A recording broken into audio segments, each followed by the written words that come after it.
recordará lo que le fue enseñado y el Espíritu Santo lo traerá de regreso a casa.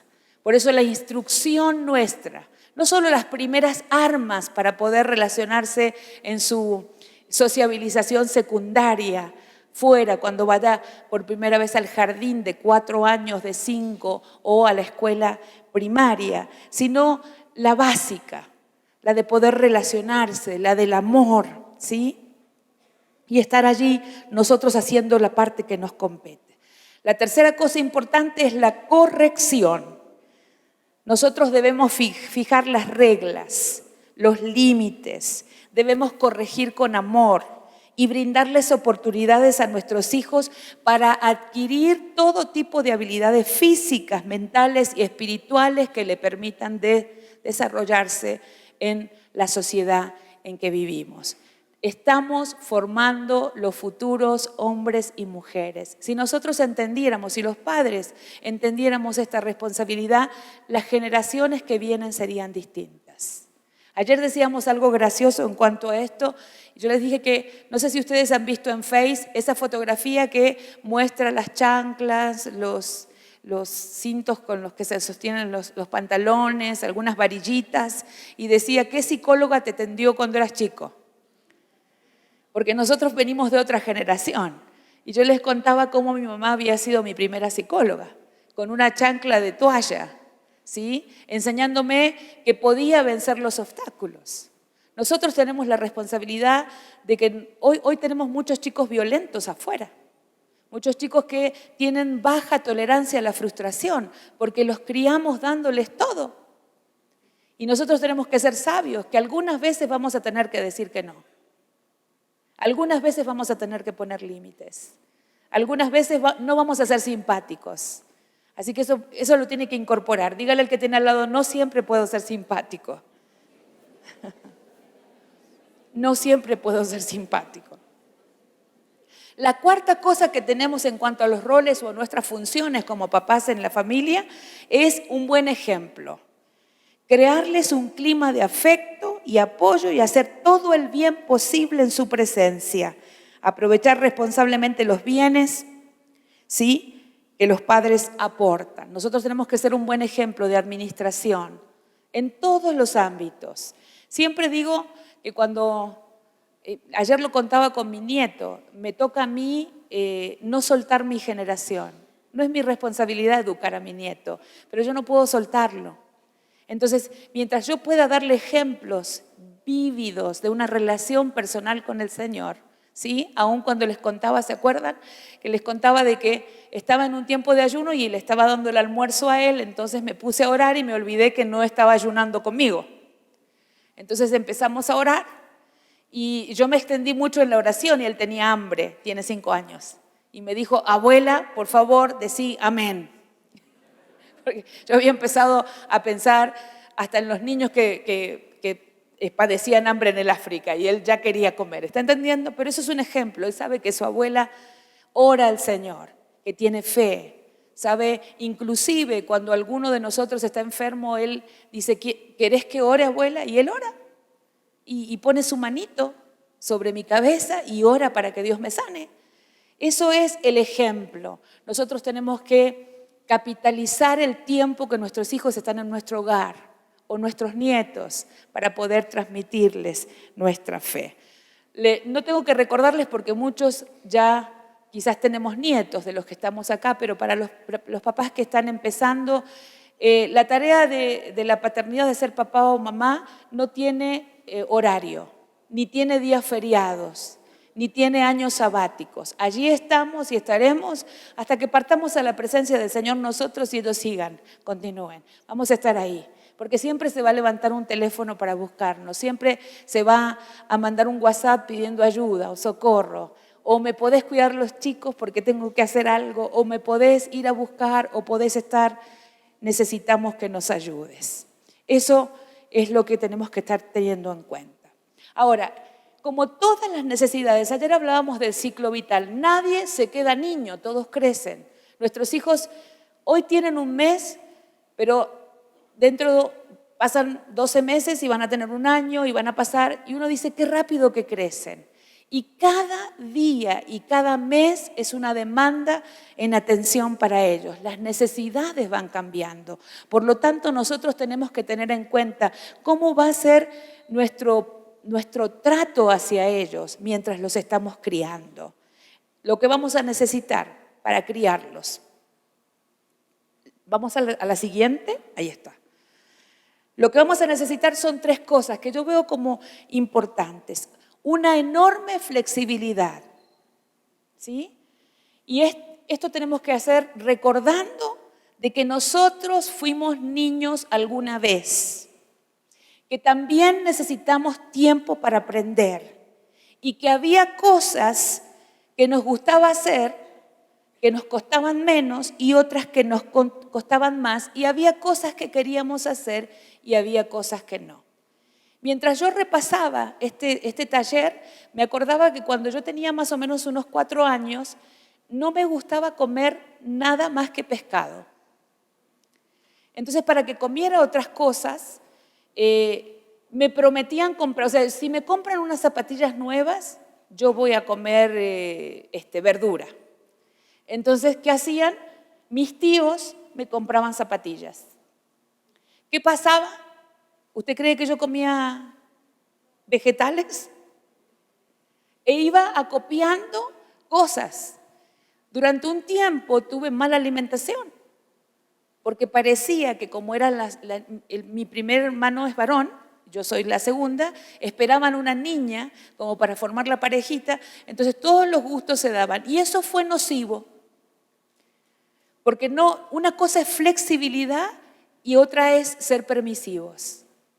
Yo necesitaba comer vegetales, después los aprendí a comer, pero tuve que tomar por muchos años muchas vitaminas por haberme alimentado mal, porque decidí yo cuál era mi alimentación. ¿Está entendiendo? Los niños no pueden decidir lo que es mejor para ellos cuando son pequeños. Yo he visto, y lo veo hoy, que cuando los niños no quieren comer algo, uno dice, bueno, no sé, pobrecito, no le gusta, hagámosle otra cosa. Los niños tienen que comer una comida balanceada. Estoy hablando de lo simple, porque hay cosas que son más profundas. Entonces, necesitamos flexibilidad, ser flexibles, ¿sí? Pero no ser tan flexibles que nos convirtamos en permisivos y dejemos que los niños manejen su vida en lugar de nosotros. ¿Está entendiendo? Nosotros estamos a cargo de ellos hasta que tienen poder y edad y capacidad y madurez para poder decidir. La segunda cosa, tener mucha paciencia. Paciencia es sinónimo en este caso de ser tolerantes. Tolerantes pero no permisivos. Toleramos. Le costó algunas cosas, hoy no las aprendió, pero mañana las va a aprender, ¿sí? Tenemos que ser muy comprensivos. Yo, después de 35 años, veo que al principio fui demasiado exigente, porque fueron exigentes conmigo. Y me pasó con mi hijo del medio. A él no le gustaban las matemáticas como a mí tampoco. Ustedes vieron, mi mamá tuvo que atenderme psicológicamente. Y yo me acuerdo que tenía que aprender las tablas y entonces 2 por 2 es 3, 5. ¿Y qué le pasa a la madre? Primero empieza a traer, no, otra vez, 2 por 2 es 5. A la tercera vez, ¿qué hace? Pierde los estribos. ¿Cómo va a ser 5? ¿A cuántas le ha pasado? ¿Cómo no? Y estamos así. ¿Sabe? Él me cuenta ahora, tiene 33 años. Mamá dice, yo no veía las cuentas. Tenía ceguera temporal. Porque tenía una crisis, porque lo estaba presionando. Entonces, tengamos paciencia. Aprendí después, aprendí con las 2 más chicas, pero a los primeros los torturé y les tuve que pedir perdón. Pero él decía, mamá, yo no veía los números. Yo sentía que me decía 2 por 2 y él dice, se desaparecían los números. Tenía una ceguera temporal por el miedo que tenía a lo que yo le podía hacer si no aprendía cuánto era 2 por 2, que era fundamental. Entonces, ser Reconocer que ellos tienen sus tiempos. Que si el primero aprendió las tablas, por ahí el segundo le va a costar un poquito. Que quizás va a aprender, le va a gustar más leer historia, va a ser mejor alumno de lengua y no de matemáticas. Tener esa paciencia y esa comprensión para atender a nuestros hijos en este tiempo. Y tercero, muy buen sentido del humor. Vivir con alegría. Yo he visto, hoy hablaba con una mamá de la iglesia por WhatsApp y está a punto de operarse, una operación que es bastante delicada y tiene que estar un mes y no tiene ayuda de su familia porque no están cerca para cuidar a sus niños. Y había sentido, me levanté con el pensamiento de llamarla para saber porque mañana la operan. Entonces le pregunté, ¿cómo estás? ¿Cómo está lo de la operación? Y enseguida me respondió y dijo, hoy ha sido un día, estos días han sido muy duros, estoy muy angustiada, no sé qué va a pasar con los chicos. Los nenes son chiquitos, tienen 5 y 3 años. Dijo, no tengo quien los tenga que cuidar, pero hay una red. Le digo, no está tu familia cerca, pero estamos. Estamos todos los que te amamos y somos tu familia en la fe, pero familia al final y no vamos a dejar que tus hijos pasen necesidades mientras estás internada, vamos a estar ahí. Así que se formó toda una red de WhatsApp y hay mujeres que ya están anotándose para llevar a los chicos a la escuela, para traerlos, para darles de comer a su jardincito, a su guardería. ¿Le está entendiendo? Entonces le digo, lo que tenés que hacer ahora es sonreír, porque si llorás, tus hijos se van a angustiar. Entonces sonreí, tomalo, no con humor, pero con gozo en el Señor, sabiendo que Él sale a nuestro encuentro, ¿sí? Nunca tenemos que levantarnos quejando, levantarnos de la cama quejándonos. Siempre tiene que haber un ambiente de alegría, porque usted no sabe que nosotros formamos a nuestros hijos en sus humores. Si uno se levanta sonriendo y dice, bueno, no importa, se cayó, no importa, es diferente decir, ¿cómo tiraste la leche y ahora nos tenemos que ir rápido y todo quedó sucio? Tenemos nuestros tiempos, ¿sí?, de alegría para transmitir. Dele tiempo a sus hijos y dele alegría a sus hijos. Decíamos antes, hace un ratito, que la paternidad no depende solo de los padres, sino que es una relación que está marcada por el temperamento y el carácter de nuestros hijos. La pregunta es primero, o la pregunta que debemos hacernos es, ¿cuál es mi temperamento para saber cuál es el temperamento de mi hijo?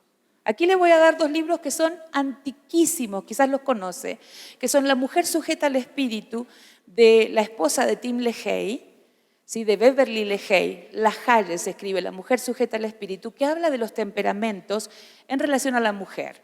Y los 4 temperamentos o los temperamentos básicos del doctor Tim LaHaye, que es cristiano, que divide a los seres humanos como que pertenecemos a 4 temperamentos diferentes.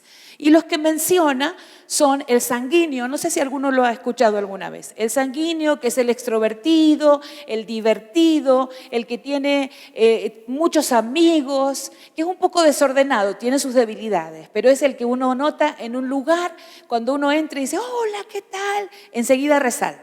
Es el que más habla, el que se comunica con todos, el que es amigo de todos, nunca tiene un problema. Tiene el problemita de que es indisciplinado, pero se lo puede reconocer así. El segundo es el colérico. Es el que no es que sea malo del todo, pero es el que se enoja con más facilidad.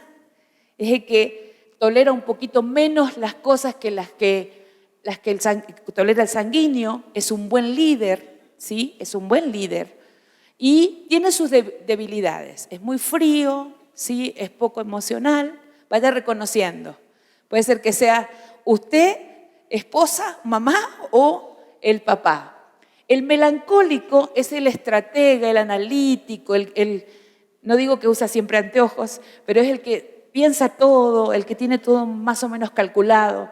Y el flemático es el artista, decimos. Es el objetivo, es práctico, le gusta la música, las artes. Son los 4 temperamentos básicos.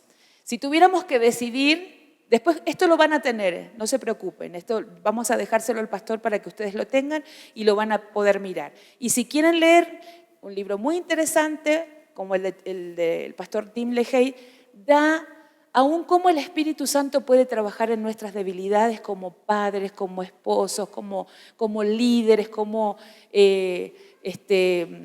siervos de Dios. Es muy interesante el libro. Entonces, para saber qué tipo de padres somos, tenemos que conocer quiénes somos.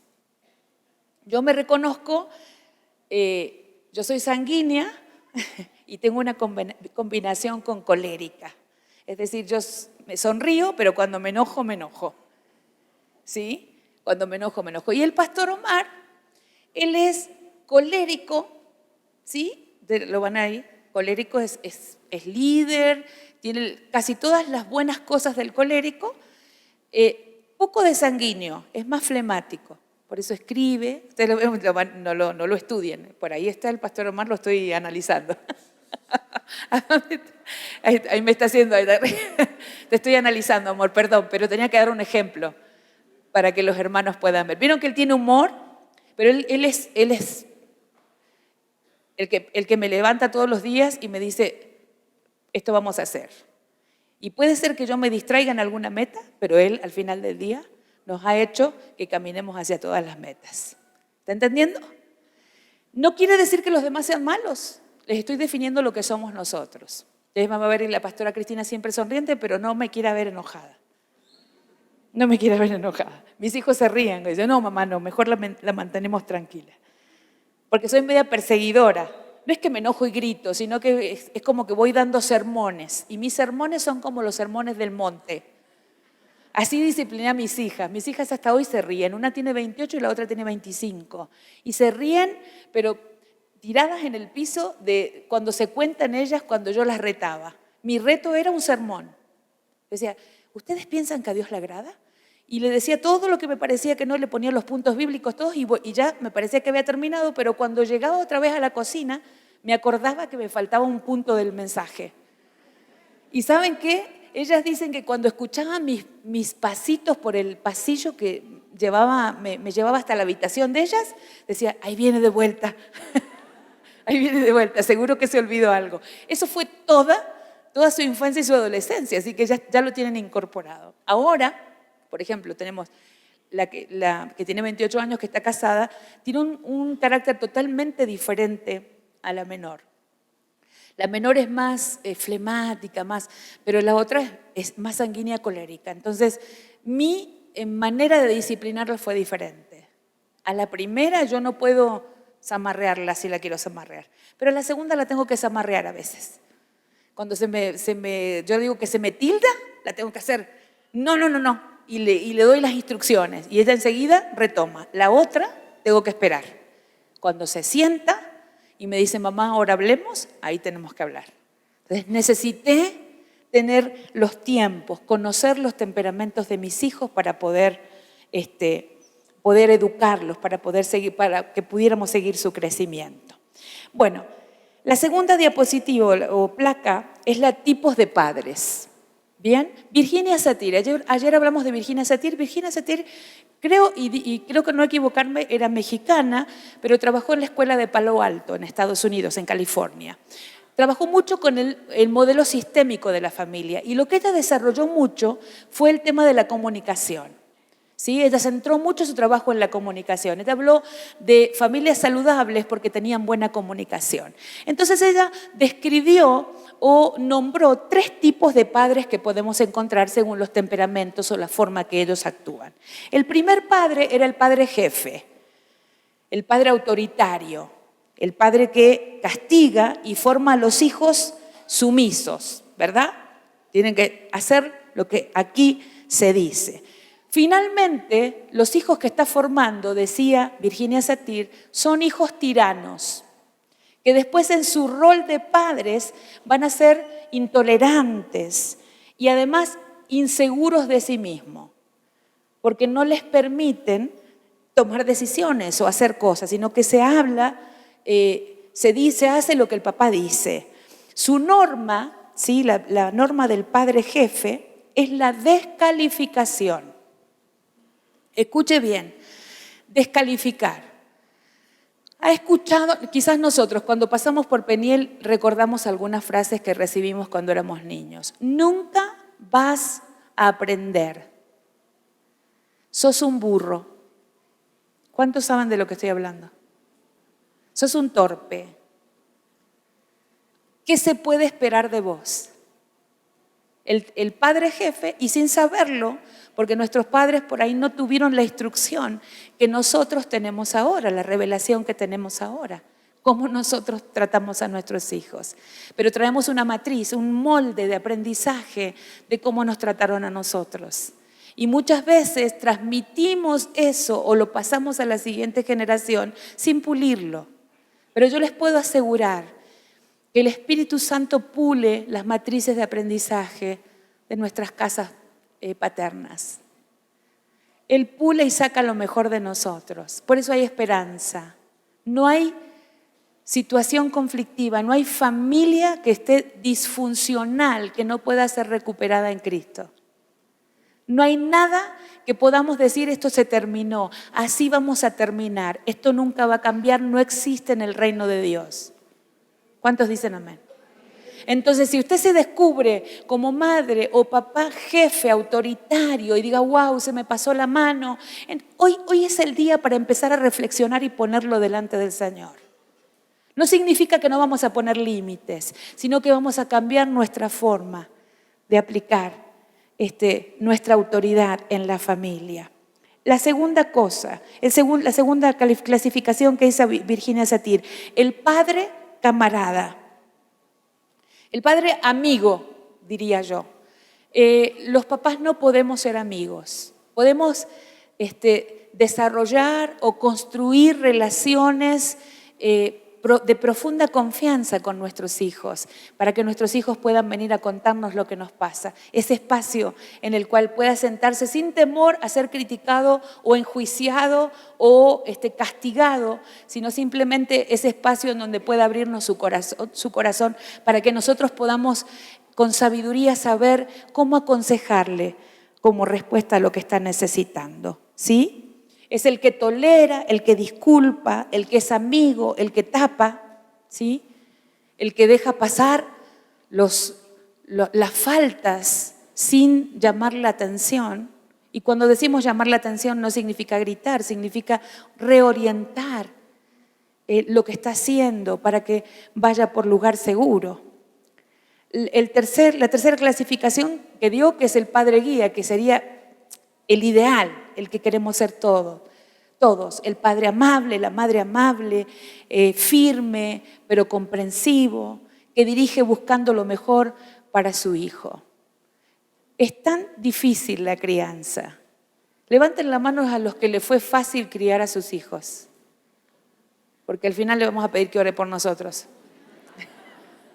No es una amenaza, pero ha sido. Y uno, ¿sabe qué? Cuando yo empecé a estudiar y a trabajar en el ámbito de las familias, de las intervenciones comunitarias, empecé a verme descubierta en algunas cosas. Cuando llegaba para intervenir o para activar una red de ayuda para una familia, me encontraba que el problema que estaba ahí también lo habíamos tenido nosotros en cierta manera. Y que esa familia no podía salir de ahí porque no tenía a Cristo, pero nosotros tenemos a Cristo. Y es el mejor recurso que se puede tener en la vida. Es el mejor recurso que se puede tener en la vida. Entonces, anhelamos ser padres según el corazón de Dios. Y hay tanto contenido en la palabra acerca de cómo ser buenos padres, que no se nos puede pasar por alto. Tenemos que leer, como dice el pastor Omar, lento la palabra para que todos los consejos para padres, sobre todo en Proverbios, todos los consejos que tenemos para papás, para nuestra paternidad, para ejercer nuestra formación, la función de formar a nuestros hijos, está allí en la palabra. Y poder ir incorporando todo lo que Él dice. Pero siempre tenemos que descubrirnos nosotros como los papás. Hay otra clasificación de padres. La placa, bien. Esta está dividida. Es padre autoritario, padre democrático, padre permisivo y padre sobreprotector. Agrega, esta tiene una clasificación más. Los padres autoritarios es el papá jefe, ya lo habíamos visto. Es el que tiene el control, que muestra poco afecto, que yo descubrí ayer, y yo se los decía, no ayer, sino hace unos años atrás, que les decía que mi papá, lo amo a mi papá, pero cuando yo empecé a leer algunas cosas, empecé a ver que mi papá era un papá autoritario. No autoritativo, tenía su autoridad. Mi papá jamás me pegó. Mi mamá sí. Mi mamá usó la chancleta, todas las psicólogas que estaban en esa... y yo recuerdo que mi mamá me dijera que le iba a decir a mi papá, era el caos. Mi mamá siempre decía, cuando no nos resultaba el castigo que ella nos había dado, que veía que no se había conformado ella con lo que había pasado, decía, cuando venga tu papá se lo voy a contar. Y era lo peor que me podía pasar. Que mi mamá le dijera a mi papá que yo no había hecho algo bien.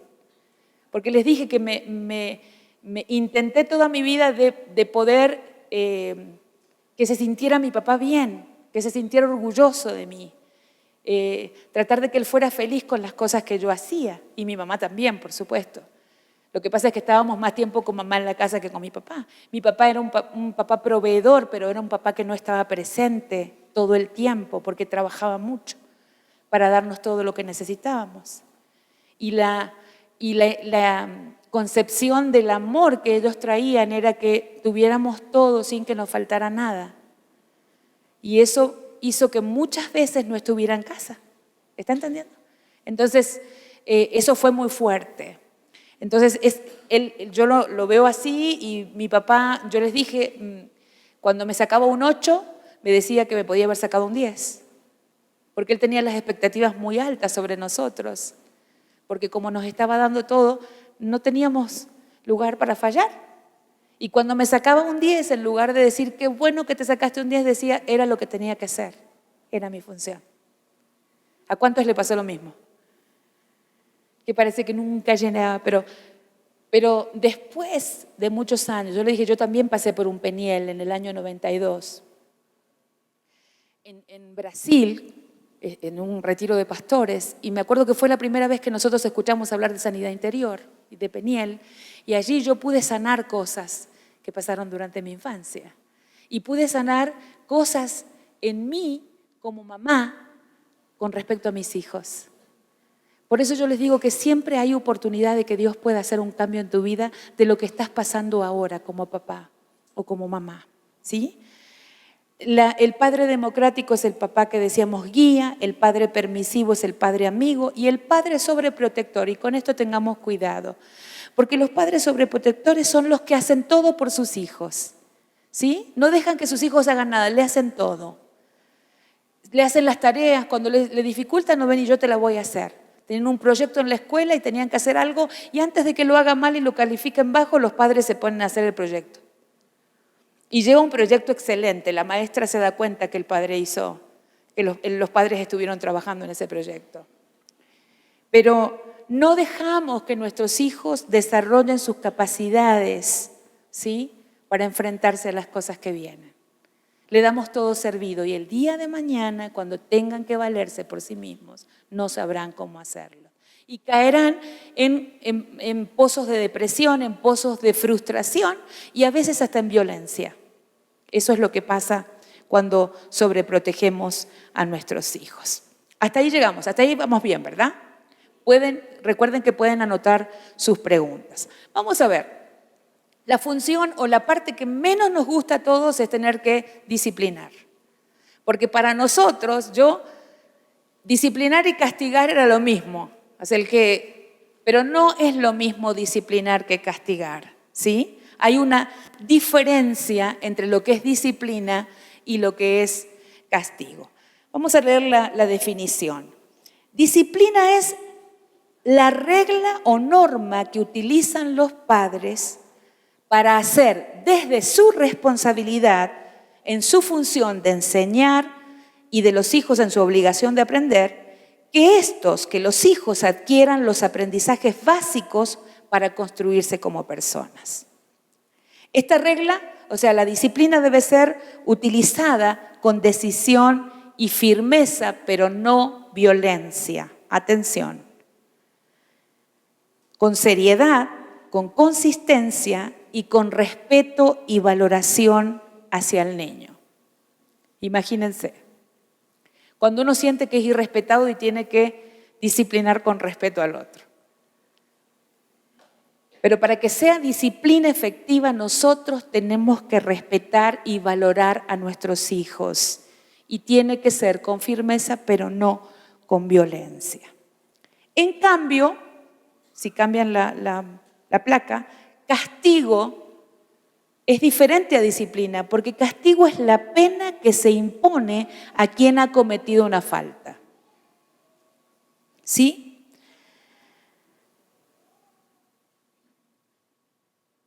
¿Qué es disciplinar entonces? Es guiar con decisión. Es hacer cumplir, estimulando y razonando. Es construir autoestima y a la vez corregir el mal comportamiento. El objetivo de la disciplina es enseñar a los niños a hacer las cosas bien. Tenemos un cuadro, el siguiente. Fíjense, para que entendamos mejor. Cuando nosotros, en tanto al castigo como a la disciplina, tenemos 4 factores que tenemos que tener en cuenta. ¿Para qué estamos aplicando? ¿Cuál es el propósito por el que aplicamos la disciplina? Pongo el castigo para que ustedes vean la diferencia. ¿Cuál es el punto de referencia? ¿A dónde estoy apuntando? ¿Y cuál es la actitud con la que voy a disciplinar? ¿Y cuál es el resultado que quiero obtener con esa disciplina?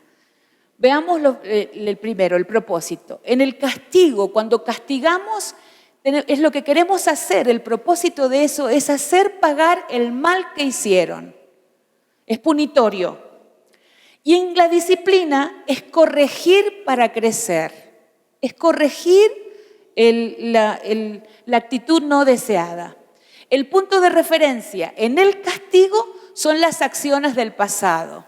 Yo no sé si a ustedes les pasó alguna vez, pero siempre en el caso de algunas mamás decían, cuando venga tu papá. Cuando venga tu papá vas a ver. ¿A cuántos le dijeron así? Levanten su mano. Cuando venga tu papá vas a ver. Cuando llegaba el papá, llegaba cansado, saturado, y la disciplina que se ejercía sobre nosotros o sobre sus hijos era por saturación. Era la gota que rebasó el balde. ¿Cuántos saben de lo que estoy hablando? Que en realidad no queríamos castigarlo, pero hasta tuvimos que aguantar una paliza porque toda la frustración que tenía el papá que venía de afuera o la mamá era volcada sobre los hijos. Eso es castigo. Eso no es disciplina. Porque estamos volcando sobre nuestros hijos nuestras propias frustraciones. Por eso cuando uno va a disciplinar tiene que estar tranquilo. Por eso cuando uno va a disciplinar tiene que sentarse, respirar hondo, sentar a su hijo y explicarle por qué lo va a disciplinar. ¿Está entendiendo? Entonces, el punto de referencia del castigo son las acciones del pasado, pero el punto de referencia de la disciplina son las futuras acciones. Es cómo él va a comportarse la vez siguiente. Y les voy a decir algo más. Nosotros como padres cristianos no estamos educando para hoy, estamos educando para mañana. Estamos educando para eternidad. Estamos educando para lo que ellos van a hacer en el futuro. Estamos con estos niños que van a ser hombres. Por eso nuestra disciplina está orientada a acciones futuras. Cómo él se va a comportar. Yo siempre cuento esta experiencia. Por ahí mi hijo después nos va a retar.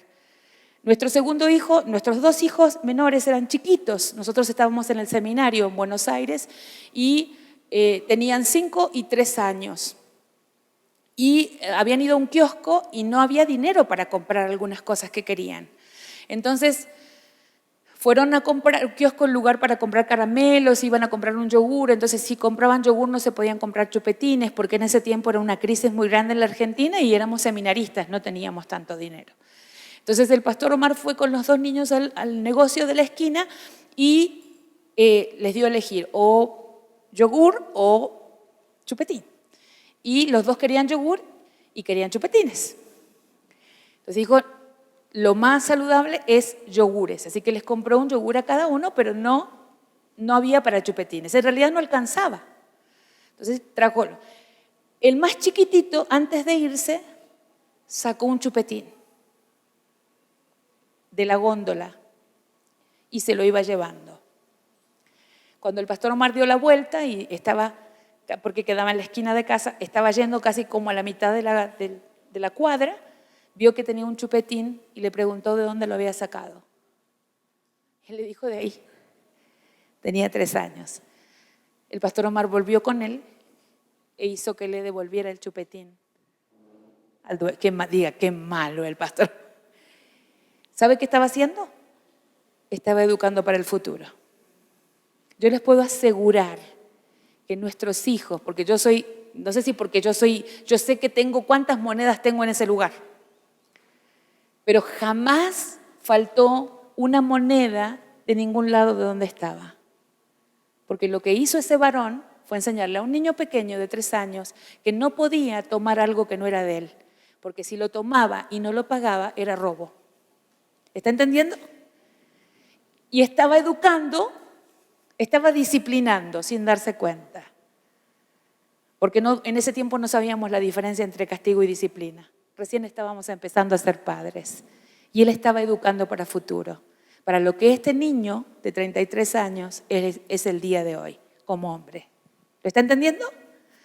El siguiente factor, me faltan dos factores. No, volvamos a la diferencia, a la que teníamos. Bien, la siguiente, castigo, y la siguiente es la en donde estábamos. Ahí la van a poner, no se preocupen. ¿Volvió? Bueno, la siguiente es la actitud con la que tenemos, ¿verdad? Era más fácil. No. No nos tocaba cantar. Tranquilos, no se me... ¿Está? Bien. Actitud. La actitud. Para el castigo es la ira justiciera. Se hizo justicia. Y para la disciplina, amor. Porque los estamos formando como personas. En cuanto a los resultados, en el castigo, lo único que genera castigo es el temor, la culpa y la hostilidad. Es más, cuando ese niño que sea preadolescente o adolescente y tenga edad como para desafiarnos, les aseguro que se va a plantar para desafiarnos. Porque va a perder el temor y el miedo. Y lo único que se va a generar es hostilidad. Y quizás haya un enfrentamiento con sus padres. En el caso de la disciplina es seguridad. Es seguridad. Tenemos que tener en cuenta esto. ¿Está entendiendo, no? Ahí lo va viendo. Y yo me acuerdo que cuando yo volví de este Peniel de Brasil, ellos eran chiquitos también. Y yo les pedí perdón, tenían 7 y 5 años. Y yo les pedí perdón porque muchas veces los había castigado, escuche bien, castigado sin tener razón. Porque la falta que habían cometido no era tan grave como para que los hubiera castigado así. Y ellos no entendían nada. O sea, cuando los senté para pedirles perdón eran pequeños, pero yo creo que fue el inicio de sanar en sus corazones las faltas que yo había cometido contra ellos, de exasperarlos, como dice la palabra, de ser injusta en disciplinarlos en algo que realmente no era, o no era tan grave de esa manera. ¿Está entendiendo? Por eso siempre se puede volver, siempre se puede retomar el camino, porque no hay camino torcido que Dios no pueda enderezar. No hay actitud que Dios no pueda cambiar en nosotros. ¿Lo está entendiendo? Y una de las cosas más importantes es hacer como el hijo pródigo. Es llegar al momento de darnos cuenta que si estuvimos haciendo mal las cosas, podemos llegar a volvernos en sí y decir, wow, puedo volver al lugar de donde salí y volver para hacer las cosas bien. ¿Lo está entendiendo? Nunca es tarde. Vamos al siguiente.